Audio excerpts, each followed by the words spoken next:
All right, man, just pulled up. This guy's random. I don't know who this is, but pulled up. Got Thomas, Jacob, and Griffin. Everyone knows this. Man, everyone knows this MIATA by now on the channel. You guys know how much I hate MIATAs.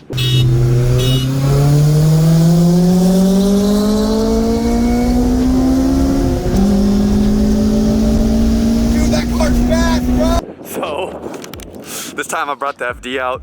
So at least when we're cruising to lunch with Griffin, at least he won't smoke me in a straight line. Because he smokes me. Man, this ND has smoked me in the turns. It's smoked me in a straight line. It's put my integrity to shame. So I'm very, you know, I had to bring something out that at least would uphold, at least in a straight line. All right, guys, currently filming, going on a cruise. I don't know who that Camaro is, whatever that is. But yeah, we got Jacob, Thomas, and Griffin's behind me.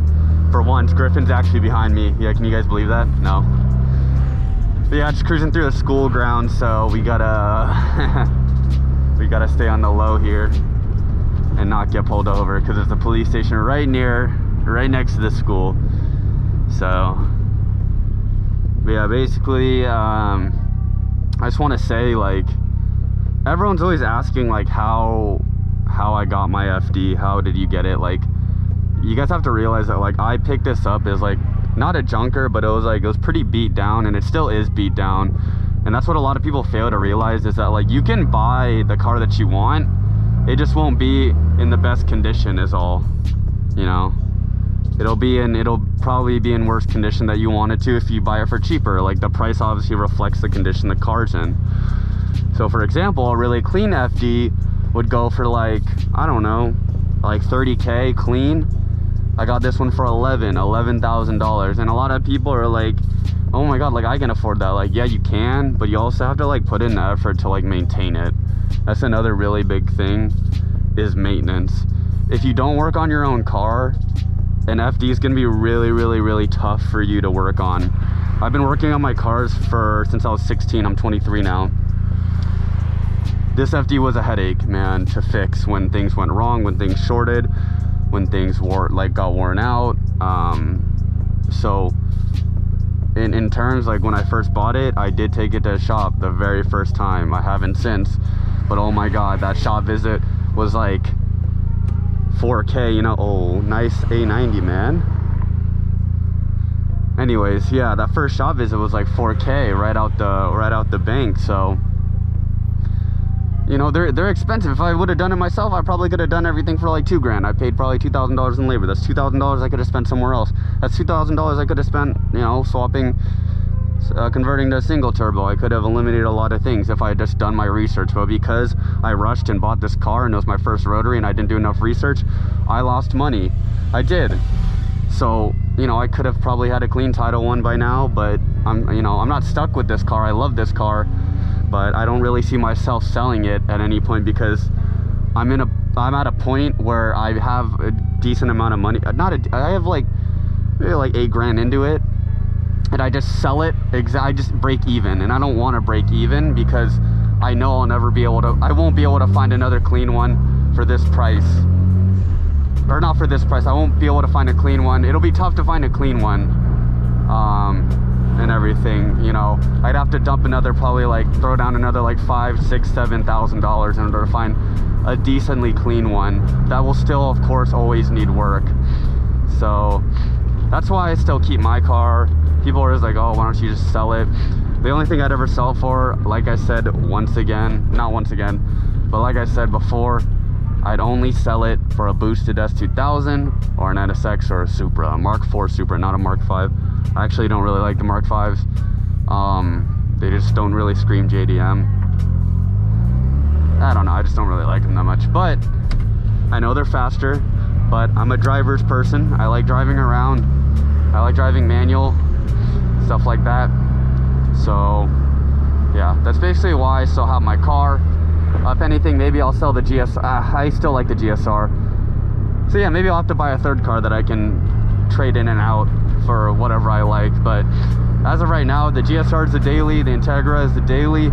That's a car that I mean, it's a car that I love, man. Honestly, like, it starts up every time. It's great. It does burn a crap ton of oil, but like, whatever, you know. VTEC Life, and it's gets good gas mileage. This car is like my one I'll bring out to like shoots, for like photo shoots and like car meets and stuff, and kind of just cruise around if I want, you know, I don't know if I'm feeling like it. Go fast in a straight line, but other than that, yeah, I'm really content with the cars I have now. The only other car I'd want right now is, yeah, the Supra NSX or a S2000, an S2000 like that. But obviously that'd be a third car I gotta save up. I gotta keep working. I gotta keep grinding this YouTube, because I might start monetizing the video soon, guys. Just a heads up, because I do want to start, you know, I may want to start something like a brand or something. If y'all would be interested in a brand, like, please let me know. So just pulled up, man, about to go eat, but we secured our own little area in the parking garage. You see, we got the whole corner, so hopefully no one will run into our cars or like give us door dents or anything like that. Don't need any more of those. And yeah, look at this ND, man. PTSD from the toge. Got smoke.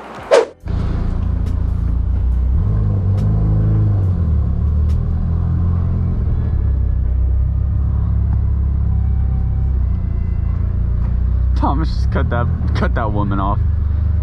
So funny. Yeah, but I just wanted to bring some points up about, you know, how you guys can afford an RX-7 or afford that old JDM car. As I was explaining earlier, is that you always want to find the car at a good price and then work your way up. So for example, like I started with the Subaru WRX. It was a 2002, it was beat to shit.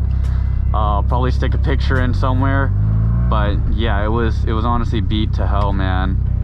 And I purchased it for like $5 grand, maybe it was like $6 grand. It was $5 or $6 grand I purchased it for, and you know, I over time, over the year and a half I owned it, I tuned it up, I fixed it, and I enjoyed it, and I sold it for $6 grand. I sold it for exactly what I bought it for. So in terms, like, it didn't depreciate any, or it didn't depreciate in value. If anything, it appreciated because I was able to sell it at the same price I bought it for. Of course, there's a cost of gas, maintenance, and other modifications I did to it, but at the end of the day, I didn't really lose too much money as I would have, like, if I had like purchased a brand new BRZ or purchased a brand new Subaru WRX. You know, if I purchased a brand new one, I would have probably lost 10 grand selling it, because not 10 grand, that was a little drastic, but you guys know what I'm saying. I would have lost a decent amount of money with it. So yeah, that's another thing, is always try to, you know, find good deals if you can. And then I guess just watch YouTube videos. If, you know, a lot of people don't know how to work on their car, and that is something that you will have to do. That is absolutely something you must know, is how to work on your own car, because the cost of maintenance, depending on where you live, is anywhere from $100 to $120 an hour. That is a lot of money you could be spending on other, just maintenance itself, minus the labor, because you'll be doing yourself, and the money you could be spending towards, you know, car parts and stuff like that for your car. So yeah, step number 2 is to, I guess, just do some research and learn how to work on your own car. And then number 3 is to know when to, like, sell. Like, if somebody honestly comes up to you and offers you a good amount of cash for your car, unless you're like completely in love with it and everything, you just take the money, because those kind of buyers don't come around every day. I sat in a car trying to sell it for, like, you know, 3 months. There's a time, I think with my old Z, I had trouble selling it. It took me like, you know, 2-3 months just to sell. Versus this car, if I tried to sell this car, I know I could sell it within like a week. Someone would come get it, and within a week.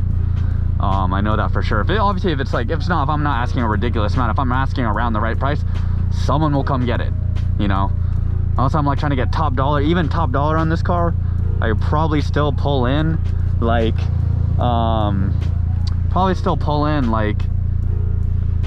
you know, a month or something. It would maybe take like a month. It is salvage title, but at the end of the day, like, people still want an FD. They don't really care if it's salvaged or not.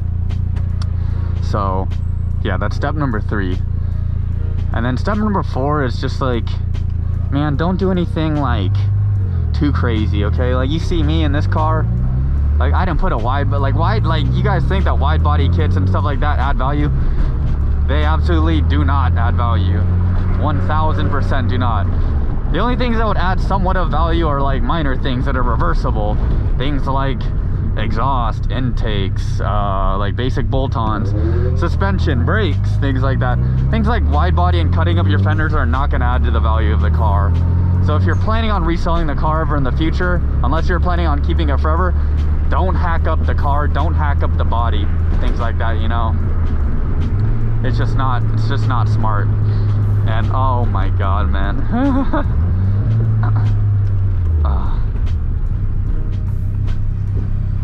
Shit, man. Oh, shit. Not again, man. Oh shit, here we go again. Oh my god, not again. Jesus Christ. Is this recording? Yeah, we are recording. Are there any cops allegedly in Mexico? Nope.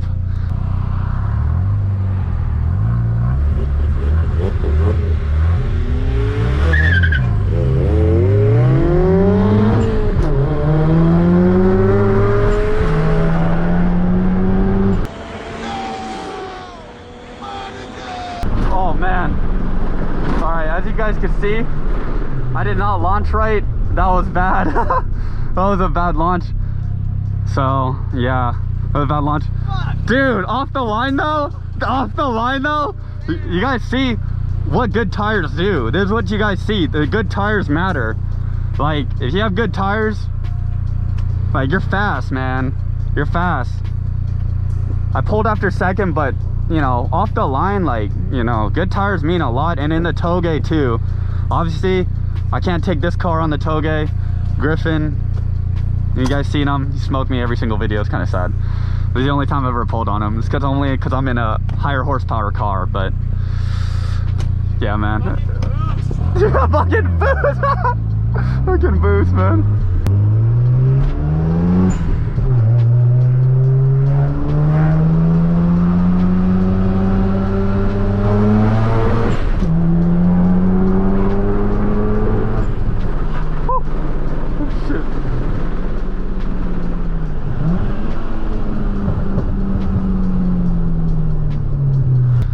But yeah, once I build the, oh my god, once I can get this car running properly, it'll be a lot faster, and I can get wider tires, I can get better tires, and I can actually start seeing like actual like power and stuff, you know. Because right now I'm just like, I kind of just cruise around in the car, you know. You guys know I kind of just cruise around, nothing crazy. Like, yeah, I'll do some straight line pulls, but I can even really do straight line pulls right now because it's over boosting. Like, it's hitting boost cut. You guys can hear it like pinning out, man. So it just kind of sucks right now. Obviously, like, it needs work.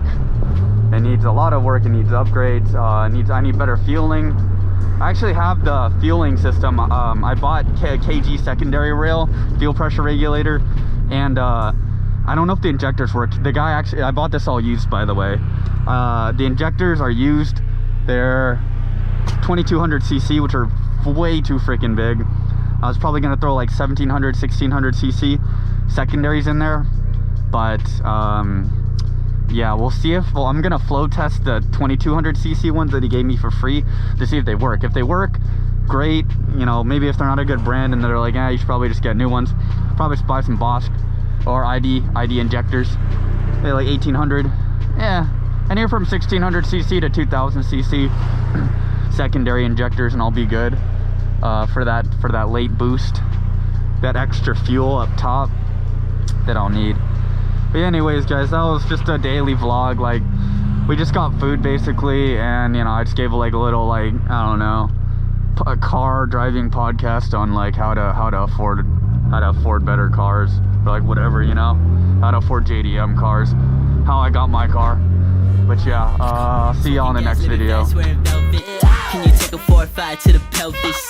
Plenty money going around, I'm not selfish. And the ladies love me, Elvis. Smoky gas, living fast, wearing velvet. Can you take a 4 or 5 to the pelvis?